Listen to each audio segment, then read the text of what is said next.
Hello everyone, welcome to science lover. आज हम पढ़ते हैं पीरियोडिक क्लासिफिकेशन ऑफ एलिमेंट्स। ये हमारा क्लास 10th का 5th चैप्टर है। ठीक है। अब हमें पता है कि प्रेजेंट टाइम में 118 एलिमेंट्स ऐसे हैं पीरियोडिक टेबल के जो हमारे पास नोन हैं। ठीक है। उनमें से जो 94 एलिमेंट्स तो ऐसे हैं जो नेचर में आसानी से पाए जा सकते हैं। ठीक है, जो नेचुरली अकर करते हैं। लेकिन जो रिमेनिंग 24 एलिमेंट्स रह गए वो ऐसे हैं जो किसी न किसी न्यूक्लियर रिएक्शन से मिलकर बनते हैं। ठीक है। अब हमारे पास जैसे प्रेजेंट टाइम में तो हमें पता है कि बहुत सारे मेटल्स भी हैं जो हमारे पास, जो मॉडर्न पीरियोडिक टेबल है उनके भी यहाँ पे हम ये भी बता सकते हैं ना कि जो जो ये एलिमेंट्स है वो हमारे पास मेटल्स भी हैं, नॉन मेटल्स भी हैं उसके अंदर, और गैसेस भी हैं उसके अंदर। ठीक है। लेकिन इस मॉडर्न पीरियोडिक टेबल के निकालने से पहले भी बहुत सारे ऐसी थ्योरीज आई थी जिनके बेस पे इन एलिमेंट्स को उनकी सिमिलर प्रॉपर्टीज़ के बेसिस पे उनको अलग अलग तरीके से डिवाइड किया गया था। ठीक है। अब जैसे हमारे पास ऐसे है, आप किसी शॉप में जाते हो तो उसमें आप जैसे कोई साबुन लेने जाते हो। ठीक है।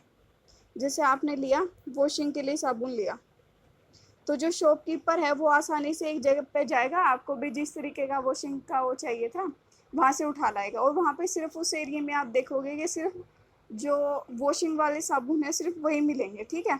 फिर आपने उससे मांगा कि हमें ना बाथिंग वाला भी साबुन चाहिए, तो वो आपको दूसरी जगह से बाथिंग वाला उठा के देखेगा, और उस जगह पे आप देखोगे ना सिर्फ जो नहाने वाले साबुन है सिर्फ वो मिलेंगे। ठीक है।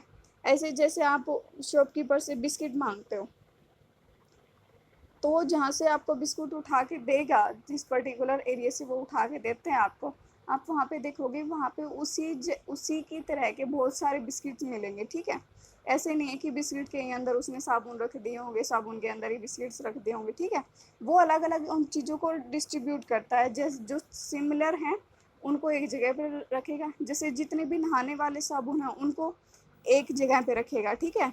ऐसे ही जो कपड़े धोने वाले हैं उनको एक जगह पे रखेगा, जो बिस्किट्स हैं उनको एक जगह रखेगा, जो सॉस हैं उसको अलग जगह रखेगा, जो कोलगेट हैं उनको अलग जगह रखेगा, जो ब्रशेस हैं उनको अलग तरीके से रखेगा। ठीक है। इसका मतलब क्या है, शॉपकीपर भी उन चीज़ों को इस तरीके से अरेंज करता है जो जिनका काम सेम सा हो। ठीक है, जिनकी प्रॉपर्टी सेम हो। तो इसी प्रकार हमारे जो साइंटिस्ट हैं ना, उन्होंने ट्राई किया कि हमारे पास जितने भी एलिमेंट्स नोन हैं उनके सिमिलर प्रॉपर्टीज़ के बेस पे उनको इस तरीके से अरेंज करें कि उनकी जो फिज़िकल और केमिकल प्रॉपर्टीज़ हैं वो सेम हो, और उनको याद रखना वो आसान हो जाए हमारे पास। तो मॉडर्न पीरियोडिक टेबल का तो हमें आज के टाइम में पता है, लेकिन उससे पहले जो थ्योरीज आई एक बार हम उनको पढ़ लेते हैं। जो सबसे फर्स्ट आई थी वो थी हमारे पास डोबरियन ट्रायड्स। ठीक है। ये जो थ्योरी है वो आई थी हमारे पास 1817 के अंदर, और जिस साइंटिस्ट ने दिया था उसका नाम था हमारे पास जोनल वोल्फगैंग डोबरियर। वोल्फगैंग डोबरियर। ठीक है। ये हमारे पास एक जर्मन साइंटिस्ट ने दी थी। जो ये जोनन वोल्फगैंग डोबरियर थे, ये हमारे पास क्या थे, एक जर्मन साइंटिस्ट थे जिन्होंने हमें डोबरियर ट्रायड्स दिया था। ठीक है।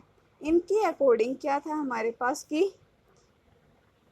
इन्होंने एलिमेंट्स को इस तरीके से अरेंज किया जिनकी प्रॉपर्टीज सेम थी ना, जिनकी सिमिलर प्रॉपर्टीज थी उनको एक ग्रुप के अंदर रख दिया। सिमिलर प्रॉपर्टीज थी उनको एक ग्रुप के अंदर रख दिया, और उस ग्रुप के अंदर सिर्फ 3 ही एलिमेंट होंगे। उस ग्रुप के अंदर क्या होंगे, सिर्फ 3 एलिमेंट्स होंगे। ठीक है। अब इनके ऐसे ही इन्होंने जो ये 3 एलिमेंट्स के लिए उसके बेस पे इन्होंने सिर्फ, अब जैसे उस ग्रुप में सिर्फ 3 एलिमेंट्स हैं तो उसको हम बोल सकते हैं ट्राईएड्स, क्योंकि सिर्फ 3 एलिमेंट हैं उसके अंदर। अब डोबरियर ने हमें क्या कहा था कि जो 3 एलिमेंट्स होंगे ना उनको हम इस तरीके से लिखेंगे कि जो जैसे जैसे नीचे मूव करते जाएंगे वैसे उनका जो एटॉमिक मास है वो इंक्रीज करता जाएगा। ठीक है।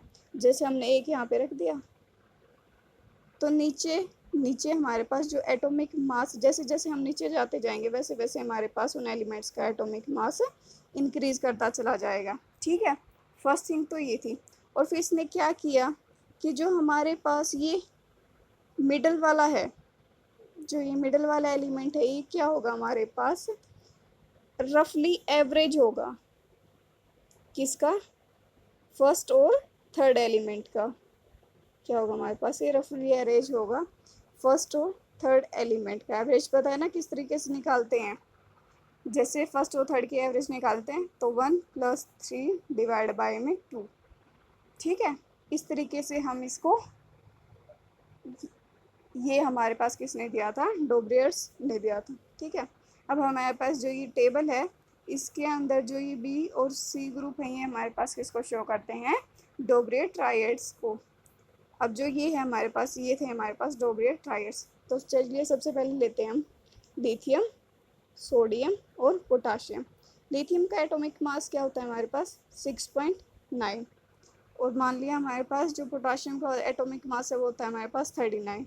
और जो सोडियम का आता है वो आता है हमारे पास नियर अबाउट 20.30। अब डोब्रियर के अकॉर्डिंग क्या होना चाहिए कि जो ये सोडियम का एटॉमिक मास है वो रफली क्या होना चाहिए, एवरेज होना चाहिए लिथियम और पोटाशियम के। तो चलिए देखते हैं ये इनका एवरेज है या फिर नहीं है। ठीक है, लिथियम का कितना है हमारे पास एवरेज 6.9, पोटाशियम का कितना है 39.0। एवरेज निकालने है तो डिवाइड बाय 2, इन दोनों को ऐड करेंगे तो कितना आएगा हमारे पास 45.9/2। और इसको डिवाइड करेंगे तो हमारे पास कितना आएगा 22.9। इसको हम नियरली 23 लिख सकते हैं ना। अगर यहाँ पे 5 डेसिमल के बाद अगर 5 से ज़्यादा हो तो हम उसको इंक्रीज़ कर सकते हैं। ठीक है, तो ये हमारे पास क्या आ गया कि ये हमारे पास ट्रू है कि इसका जो रफली एवरेज है वो हमारे पास फर्स्ट और थर्ड एलिमेंट का ही रफली एवरेज आ रहा है। अब नेक्स्ट एग्जांपल लेते हैं, हमारे पास कौन से था, कैल्शियम, सीरियम और बेरिलियम।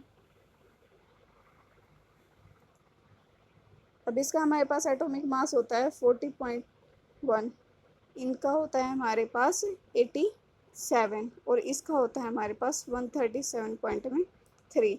अब इसका देखते हैं कि जो कैल्शियम और इसका बेरिलियम का, इसका हमारे पास जो रफली एवरेज वो इसके इक्वल आता है या फिर नहीं आता। ठीक है, तो हम क्या करेंगे 40.1 प्लस में 137.3 डिवाइड करेंगे 2 से, इन दोनों का सम करने के बाद कितना आता है हमारे पास 177.4 और डिवाइड बाय 2। और ये किसके इक्वल आता है हमारे पास 88.2। तो ये हमारे पास अप्रोक्सीमेटली इसके आसपास ही 87 के। ठीक है, अब नेक्स्ट आता है हमारे पास एक और कौन सा ट्राइड्स रह गया हमारे पास, क्लोरीन, ब्रोमीन और आयोडीन का। क्लोरीन का एटॉमिक मास कितना होता है हमारे पास 35.5। ब्रोमीन का होता है हमारे पास, इसका होता है हमारे पास 79.9। आयोडीन का होता है हमारे पास 126.9। अब आप देखोगे तो यहाँ से लेके यहाँ तक इनका एटॉमिक मास क्या है, इंक्रीज कर रहा है। ठीक है, तो डोब्रियर ट्राइड्स की ये बात को भी सेटिस्फाइड कर रहे हैं। अब एक और क्या थी डोब्रियर ट्राइड्स की बात की, जो हमारे पास जो ये मिडल वाला एलिमेंट होगा वो रफली एवरेज होगा फर्स्ट और थर्ड एलिमेंट के। तो चलिए अब देखते हैं इनका एवरेज निकाल के, 35.5 प्लस 126.9 डिवाइड बाई 2 करेंगे, इन दोनों का एडिशन करने के बाद कितना आता है 162.4 डिवाइड बाई 2 करेंगे तो ये हमारे पास कितना आएगा 81.2 समथिंग कुछ आएगा। ठीक है, तो ये हमारे पास इसके आसपास है लेकिन एग्जैक्टली नहीं आ रहा, रफली एवरेज बोला हुआ है। ठीक है, अब हमारे पास इसमें डोब्रियर ट्राइड्स ने सिर्फ 3 ट्राइड्स दिए थे हमारे पास। ठीक है, कौन कौन से थे हमारे पास वो 3 ट्राइड्स, सिर्फ ये 3 ट्राइड दिए थे। इसके बाद जो फर्दर एलिमेंट्स डिस्कवर हुए उनके ऊपर ये एप्लीकेबल नहीं था, तो इसलिए ये हमारे पास इसकी लिमिटेशन की, ये फर्दर उनके ऊपर वर्क नहीं कर पाए। तो नेक्स्ट आई हमारे पास थ्योरी आई न्यूलैंड्स लॉ ऑफ ऑक्टेव्स। ठीक है, अब जब डोब्रियर्स ने अटेम्प्ट किया इन एलिमेंट्स को अरेंज करने के लिए। तो दूसरे साइंटिस्ट भी इसके साथ इससे प्रभावित हुए, तो उन्होंने फिर से शुरू कर दिया अलग अलग अटैम्प्ट्स करने इन एलिमेंट्स को अरेंज करने के लिए। तो हमारे पास 1866 में आई न्यूलैंड लॉ ऑफ ऑक्टेव्स, जो इसके साइंटिस्ट का नाम था जॉन न्यूलैंड। ठीक है, ये हमारे पास एक इंग्लिश साइंटिस्ट थे। इन्होंने भी क्या किया, इंक्रीजिंग ऑर्डर में उनके एटॉमिक मास के अंदर इन एलिमेंट्स को अरेंज कर दिया कि उनका एटॉमिक मास इंक्रीज करता हो। ठीक है, इन्होंने पहले स्टार्ट किया जिस एलिमेंट का सबसे लोवेस्ट एटॉमिक मास था। लोवेस्ट एटॉमिक मास किसका है, हमारे पास हाइड्रोजन का। और इन्होंने एंड किया हाईएस्ट एटॉमिक मास से, जो था हमारे पास उस टाइम पे थ्योरियम, जो हमारे पास कौन सा था, 56th एलिमेंट था हमारे पास। ठीक है, फिर इसने क्या किया, हमारे पास जो ये ऑक्टेव्स है ना, इसके अकॉर्डिंग हमारे पास क्या था कि जो हमारे पास हर एक 8वां एलिमेंट होगा ना, उसकी प्रॉपर्टीज सिमिलर होंगी फर्स्ट एलिमेंट से। जैसे हमारे पास फर्स्ट से लेके 8th एलिमेंट है, इसके बाद जो ये नेक्स्ट आएगा 9th वाला, ये हमारे पास इसकी प्रॉपर्टीज इसके साथ रिजेंबल करेंगी। ठीक है, तो इसके अकॉर्डिंग क्या था हमारे पास, जो इसके अकॉर्डिंग जो हर एक 8वां एलिमेंट होगा उसकी प्रॉपर्टीज सिमिलर होंगी हमारे पास फर्स्ट एलिमेंट के। ठीक है, अब जो हमारे पास इसका ये 8th एलिमेंट का था, इसने इसको कंपेयर कर दिया जो हमारे पास इंडियन म्यूजिक के अंदर ऑक्टेव्स होते हैं ना, उनके साथ कंपेयर कर दिया। ठीक है, उसके साथ इन्होंने इसका कंपेयर कर दिया, इसलिए इस लॉ को बोलते हैं हम लॉ ऑफ ऑक्टेव्स। और क्योंकि ये न्यूलैंड्स ने दिया था, तो इसलिए इसको बोलते हैं Newlands law of octaves, law of octaves.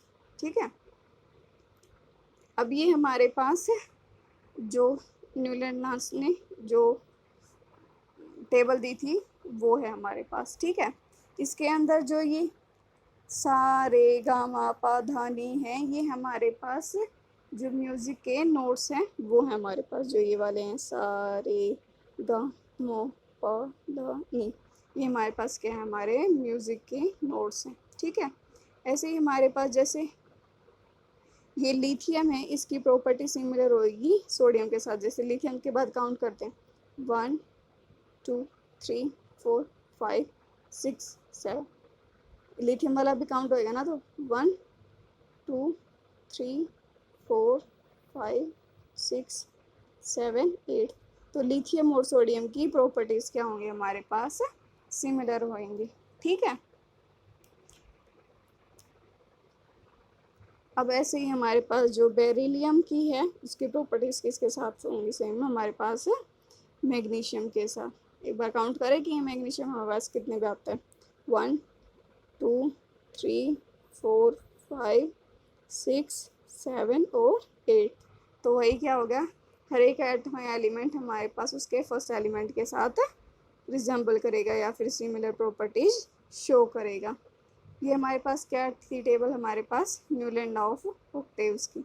अब हमारे पास आपने देखा होगा कि जो ये था हमारे पास, जो ये लॉ ऑफ ऑक्टेव्स है, ये हमारे पास सिर्फ कैल्शियम तक ही सक्सेसफुली वर्क करता है। ठीक है, आफ्टर कैल्शियम जो ये हमारे पास न्यूलैंड लॉ ऑफ ऑक्टेव्स है वो एप्लीकेबल नहीं होता, सिर्फ यहाँ तक, इस कैल्शियम तक ही एप्लीकेबल होता है। उसके बाद आप देखोगे ना, तो जो ये क्रोमियम और ये ट्रिबियम है, ये भी एक दूसरे के साथ प्रॉपर्टीज़ इन दोनों की सेम नहीं होती। ठीक है, ऐसे ही हमारे पास इसका फर्स्ट पॉइंट तो क्या है कि हमारे पास जो ये न्यूलैंड लॉ ऑफ ऑक्टेव है वो सिर्फ कैल्शियम तक ही एप्लीकेबल है। उसके बाद जो 8th एलिमेंट है उसकी प्रॉपर्टी फर्स्ट एलिमेंट के साथ सेम नहीं होगी। ठीक है, ये तो एक पॉइंट हो गया। सेकंड, ये इसकी लिमिटेशंस आ रही हैं। ठीक है, सेकंड है, इसने क्या किया हमारे पास इन 56 एलिमेंट्स के उसने एज्यूम कर लिया, जो न्यूलैंड्स था उसने एज्यूम कर लिया कि सिर्फ 56 एलिमेंट्स ही होंगे, फर्दर इनकी है ना कोई डिस्कवरी नहीं होगी। ठीक है, इसके अकॉर्डिंग क्या था, सिर्फ हमारे पास नेचर के अंदर 56 एलिमेंट एग्जिस्ट करेंगे, ना तो आगे इनकी कभी डिस्कवरी होगी ना तब तक हुई थी, ठीक है। तो इसके बिहाफ पे तो सिर्फ इसने ये दिखा दिया, लेकिन उसके बाद भी हमें पता है कि आज के टाइम पे हमारे पास 118 एलिमेंट्स है, तो यहाँ पे भी इसकी ये थ्योरी फेल होगी, क्योंकि इसने तो सिर्फ ये बोला था ना कि सिर्फ 56 एलिमेंट्स होंगे। उसके बाद तो बहुत सारे एलिमेंट्स डिस्कवर हुए जिनकी प्रॉपर्टीज इस लॉ ऑफ ऑक्टेव्स को ओबे नहीं करती थी, ठीक है। अब नेक्स्ट आता है हमारे पास कि इसने है ना इन एलिमेंट्स को फिट करने के लिए इन एलिमेंट्स को फिट करने के लिए इसने क्या किया, एक ही स्लॉट के अंदर 2 एलिमेंट रख दिए। मीन्स जैसे यहाँ पे हैं और ऐसे ही एक जगह पे इसने 2 एलिमेंट रख दिए, ठीक है। देखें एक बार, न्यूलैंड ऑफ ऑक्टेव में रखे हुए भी हैं। जैसे ये है हमारे पास कोबाल्ट और निकल रखा हुआ है, इसने सीरियम एंड लेंथेनियम रखा हुआ है, ठीक है। तो इसने क्या किया, अपने उन 56 एलिमेंट्स को पूरा करने के लिए इसने एक ही जगह पे 2 एलिमेंट्स को रख दिया। अब आप ये देखो, जैसे कोबाल्ट और निकल को लो, ये हमारे पास इसने कहाँ पे रख दिया, हाइड्रोजन, फ्लोरीन, क्लोरीन, ब्रोमीन। अब आपको पता है कि फ्लोरीन, क्लोरीन और ब्रोमीन ये हमारे पास क्या होते हैं, ये हमारे पास हैलोजेंस हैं। तो क्या इनकी प्रॉपर्टी सेम है कोबाल्ट और निकल के साथ? नहीं ना। जो हमारे पास फ्लोरीन, क्लोरीन और ब्रोमीन है ये तो हमारे पास हो गए हैलोजेंस, ठीक है। और इन्होंने क्या रख दिया, जो न्यूलैंड्स सर थे इन्होंने क्या किया, जो कोबाल्ट और निकल को भी इन्होंने इसी ग्रुप के अंदर रख दिया, इसी कॉलम के अंदर रख दिया, लेकिन इनकी प्रॉपर्टीज़ तो सेम नहीं है। अब जो हमें पता है कि जो कोबाल्ट और निकल है उनकी प्रॉपर्टीज़ हमारे पास किसके साथ सिमिलर होती हैं, आयरन के साथ। और देखें अब इनकी टेबल के अंदर आयरन कहाँ पे, आयरन इनसे दूर है। तो इन्होंने क्या किया, जिनकी प्रॉपर्टीज सिमिलर थी उनको वो अलग अलग जगह पे रख दिया। इन्होंने बस उन एलिमेंट्स को पूरा कराने के लिए एक ही जगह पे सेम स्लॉट के अंदर 2 एलिमेंट रख दिए, चाहे उनकी प्रॉपर्टीज फिर सेम हो या फिर ना हो। तो ये हमारे पास इनकी थर्ड लिमिटेशन आ गई, ठीक है। अब हमारे पास फर्दर बहुत सारी आज के टाइम पे जो नोबल गैसेस की डिस्कवरी हुई, उसके बाद जो नोबल गैसेस की डिस्कवरी हुई उसने तो बिल्कुल ही जो ये लॉ ऑफ ऑक्टेव्स था उसको बिल्कुल ही इरिलेवेंट बताया, ठीक है। तो इसलिए ये थ्योरी हमारे पास फर्दर वर्क नहीं कर पाई।